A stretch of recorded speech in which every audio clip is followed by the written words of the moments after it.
That's quite the response. I get it. And why would she say that? Well, there's some truth to what she said, but let's dive a little deeper.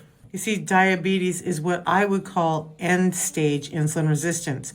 You can be insulin resistant long before your numbers come up far enough for someone to give you the diagnosis of diabetes. For me, I suffered for 40 years and had symptoms going back as early as my late teens, and nobody caught it. Nobody said a word until my A1C and my blood glucose and my triglycerides were going up in my late 50s. And by then they were telling me I'm diabetic.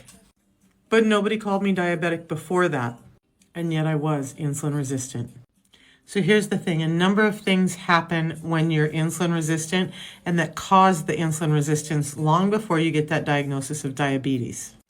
It goes a little something like this. You eat food that breaks down into glucose in your system far too quickly, calling for high amounts of insulin in your system.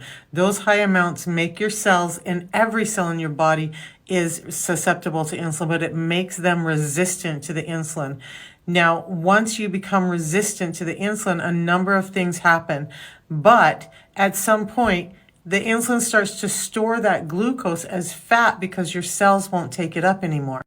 Once your fat cells are done with insulin, feeling like if I take on too much more, I'm going to explode, they start spilling that glucose back out into your bloodstream. And that's when you finally see your A1C and your glucose levels go up. And that's when they're saying you're diabetic. But in the meantime, it could have taken years for you to get to that point, and all that time, you're insulin resistant.